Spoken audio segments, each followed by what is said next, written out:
Hello दोस्तों, इस video में हम लोग अध्याय 3 के यानी निर्देशांक ज्यामिति के प्रश्नावली 3.3 के जो क्वेश्चन हैं उनको हल करने वाले हैं। इसमें 2 क्वेश्चंस हैं। तो जो पहला क्वेश्चन है वो है कि किस चतुर्थांश में या किस अक्ष पर बिंदु -2, 4, 3, -1, -1, 0, 1, 2, -3, -5 स्थित हैं। कार्तीय तल पर इनका स्थान निर्धारित करके अपने उत्तर को सत्यापित कीजिए।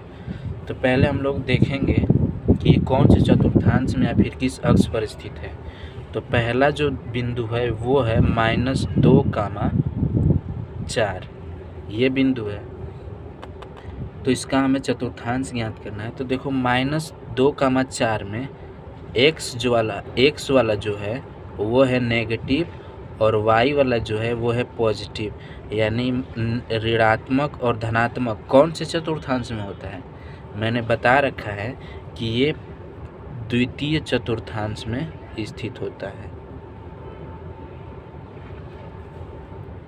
इसी तरीके से 3, -1 जो बिंदु है उसमें x वाला धनात्मक और y वाला ऋणात्मक है। तो जब x वाला धनात्मक y वाला ऋणात्मक है तो ये जो बिंदु होगी चतुर्थ चतुर्थांश में।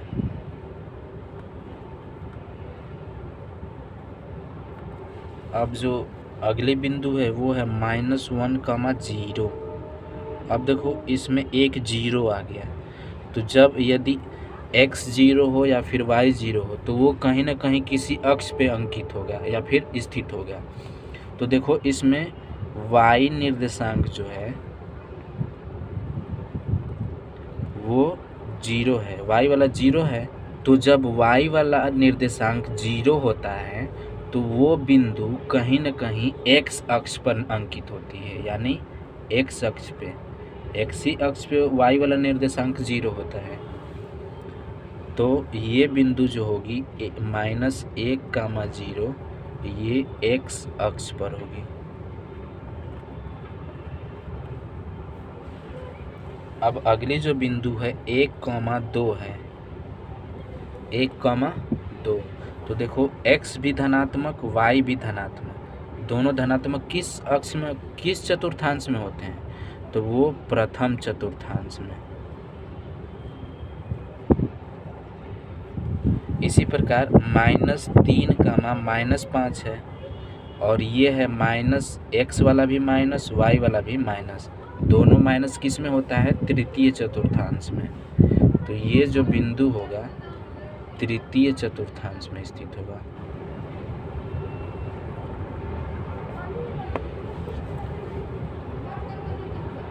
बात समझ आई।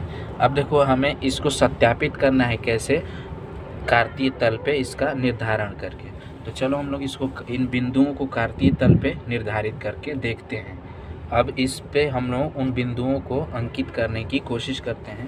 तो देखो पहला जो बिंदु है वो -2, 4 है। तो हमें -2, 4 अंकित करना है। तो पहले हम लोग x अक्ष में -2 जाएंगे, फिर y अक्ष में +4 जाएंगे। तो 0 से स्टार्ट करेंगे।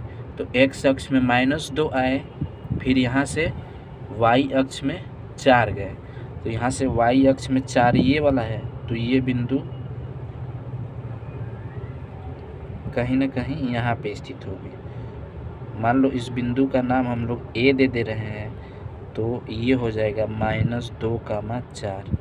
अब देखो ये कहीं ना कहीं द्वितीय चतुर्थांश में है। तो हम लोग देखे थे वहाँ पे द्वितीय चतुर्थांश। अब हमें अंकित करना है 3, -1, ठीक, यानी x में पहले 3 जाना है, फिर y में -1। तो यहाँ से हम लोग मूल बिंदु से स्टार्ट किए। तो स्टार्ट करने पे गए 3 दूरी पे, यहाँ पे आए 3, फिर यहाँ से हमें -1 जाना है, यानी ऋणात्मक y दिशा में। तो यहाँ से ऋणात्मक y दिशा नीचे है, ये है चूँकि -1, -2, -3, -4, -5, ठीक।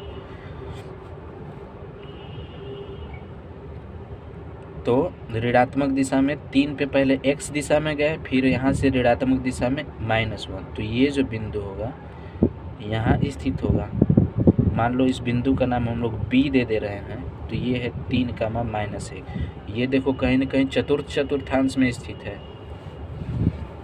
अब तीसरा जो बिंदु है वो है -1, 0, यानी x दिशा में -1, y दिशा में 0। तो x दिशा में -1 और y दिशा में जाना ही नहीं कहीं, तो यहीं पे रह जाएंगे। तो ये देखो x अक्ष पे ही तो स्थित है, अभी मैंने पिछले बताया था वहाँ पे। तो ये बिंदु जो हो जाएगा यहाँ पे -1, 0 हो जाएगा। ठीक, देखो x अक्ष पे स्थित है, y दिशा में जाना ही नहीं, 0 जाना है। अब जो अगला बिंदु है वो है 1, 2 है। ठीक, तो यानी x दिशा में 1, फिर y दिशा में 2। तो यहाँ से हम लोग 1 गए, ठीक, x दिशा में, फिर यहाँ से 2 गए y दिशा में, तो यहाँ पे पहुँच गए। तो ये जो बिंदु होगा ये होगा 1, 2। मान लो इस बिंदु का नाम हम लोग D दे दिए, ये C है। अब अगला बिंदु है -3, -5। हमें पहले x में -3 और फिर y में -5। तो x में 0 से स्टार्ट करेंगे, -3 किधर है, बाएं साइड, तो -3 गए, ठीक, और फिर y दिशा में -5, तो y दिशा -5 वाला नीचे है, तो यहाँ से नीचे की तरफ आएंगे तो ये यहाँ पे मिलेगा, देखो -5 है। तो ये बिंदु जो होगा, मान लो इसको E, तो ये हो जाएगा -3, -5। अब देखो ये तृतीय चतुर्थांश में है। मैंने बताया कि जो दोनों अंक ऋणात्मक होते हैं तो तृतीय चतुर्थांश में होते हैं। तो इस तरीके से सत्यापित हो गया सब बिंदु जो जहाँ पे था। दूसरा क्वेश्चन दिया हुआ है कि अक्षों पर दूरी का उपयुक्त एकक लेकर नीचे सारणी में दिए गए बिंदुओं को तल पर आलेखित कीजिए। वही बात करना है, x और y निर्देशांक इसमें दिए हुए हैं, जिसे सारणी दिया हुआ है, और उससे हमें x y तल पे अंकित करना है। तो पहले हम लोग निर्देशांक तल बना लेते हैं, या फिर कार्तीय तल जिसको बोलते हैं। अब देखो हमें इसी निर्देशांक तल पे उन बिंदुओं को अंकित करना है जिसे हमें सारणी में दिए हुए हैं। तो उसमें जो x वाला दिया हुआ है पहला वाला वो है -2, और y वाला दिया हुआ है वो 8। ठीक, तो x में पहले हम लोग -2 जाएंगे, फिर y में 8 जाएंगे। तो पहले हम लोग 0 से स्टार्ट करेंगे, x में -2 गए, फिर y में 8 गए, धनात्मक y ऊपर की तरफ। तो ये बिंदु कहीं ना कहीं, देखो इसको स्केल से थोड़ा आप लोग कीजिएगा, ठीक है, उसके लिए सॉरी आप लोगों का, स्केल से आप लोग कीजिएगा। तो ये बिंदु यहाँ पे आएगी, कौन सी, -2, 8। ठीक, इसी तरीके से अगली जो है उसमें x वाला जो है -1 है और y वाला 7 है। x वाला -1, y वाला 7। तो हम लोग पहले x में -1 गए, फिर y में धनात्मक 7, तो धनात्मक 7 ये है। तो कहीं ना कहीं ये बिंदु देखो यहाँ पे आएगी।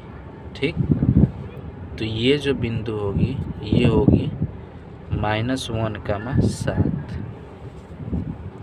अब देखो अगला जो है x दिशा में 0 है और y दिशा में -1.25 है। ठीक, 1.25। तो x में 0 और y में -1.25। तो x में कहीं जाना ही नहीं है, तो यहीं पे रुके, फिर y में गए, तो y में गए -1.25। तो 1 पहुँचे, फिर यहाँ से मान लो यहाँ पे जो है 1.25 हो। तो ये बिंदु जो होगा ये जो होगा 0, -1.25। अब अगली बिंदु है वो है x वाली 1 और y वाली 3। तो x में हम लोग 1 गए, फिर y में 3 गए, यहाँ पे है 3। तो ये जो बिंदु होगी यहाँ पे ड्रॉ कर देंगे एक गोलंबोत रेखा यहाँ से, तो ये बिंदु यहाँ पे मिली। तो ये बिंदु हो गई 1, 3।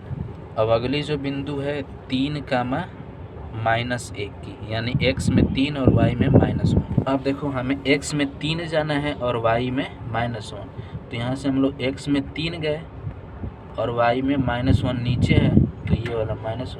तो ये जो बिंदु होगी ये होगी 3, -1। तो इस तरीके से आप लोग इससे अंकित कर लिए बिंदु को। बात समझ में? ये वाली जो लाइन आप लोग ड्रॉ करेंगे ना, इसको डॉटेड लाइन से ड्रॉ करना, ठीक है? इस तरह डॉट डॉट डॉट से, ना कि उसको इस तरह खींचना।